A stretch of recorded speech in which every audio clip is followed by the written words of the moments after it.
नमस्कार, मी गिरीश निकम.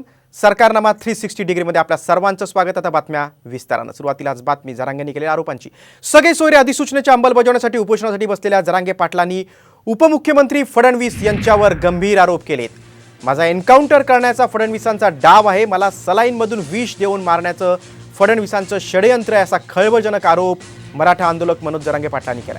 अत्यंत संतप्त होऊन जरांगेंनी तडकाफडकी मुंबईच्या दिशेने ते रवाना देखील झालेत. दरम्यान मुंबईतल्या सागर बंगल्यावर मी येणार, मला मारून दाखवा, असं आव्हानच जरांगेंनी फडणवीसांना दिलंय. असंख्य कार्यकर्त्यांना घेऊन जरांगे पाटील मुंबईच्या दिशेने रवाना झालेत. दरम्यान अजय बारसकर हा फडणवीसांनीच पेरलेला माणूस आहे, असा आरोपही जरांगेंनी केलाय. कार्यकर्त्यांना घेऊन जरांगे आता मुंबईच्या दिशेने रवाना झालेत. माझा एन्काउंटर करण्याचा फडणवीसांचा डाव आहे, असा गंभीर आरोप जरांगेंनी केलाय. त्यांनीच आपल्याला सांगितलं होतं सरसकट ते देत नाहीत, त्यांचा विरोध आहे. मग आपण नवीन पर्यायी शब्द काढू. पर्यायी शब्द सगळे सोयऱ्यांचा आपण आणि सरकारनं मिळून याच व्यासपीठावर काढल्या. मी पुन्हा सांगतो, मी कोणत्याच पक्षाचा विरोध म्हणून करत नाही, पण आज हे सगळं करतोय तो फक्त एकटा देवेंद्र फडणवीस. मराठ्यांचा दरारा पुन्हा एकदा राज्यावर निर्माण झाला आणि हे दरारा संपवायचा त्यांचं स्वप्न आहे. संपवायचं तर मराठ्याच्याच हातात संपवायचं. त्यांचं होऊ देत नाही आणि 10% मराठ्यावर लादायचं काही करू. आणि हे पोरग ऐकतच नाही.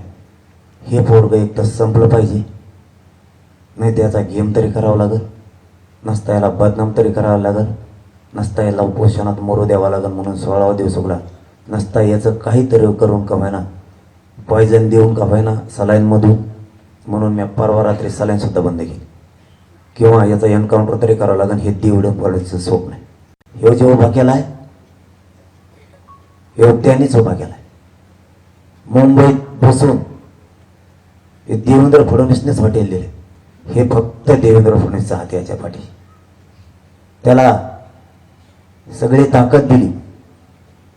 आतल्या सगळ्या गोष्टी बाहेर काढा, हे फक्त देवेंद्र फडणवीसचं काम आहे. त्याच्या डोक्यात येगळ्या कुठे आहेत. त्याचं जर नाही ऐकलं तर ते माणसं संपवी दे. मराठे मात्र एका बाजून आलेत आणि हे पोरग जर राहिलं तर आपला विषय संपला. मग पर्याय, याला बदनाम केल्याशिवाय पर्याय नाही. म्हणून मला बदनाम करायचं आणि मला संपवायचं.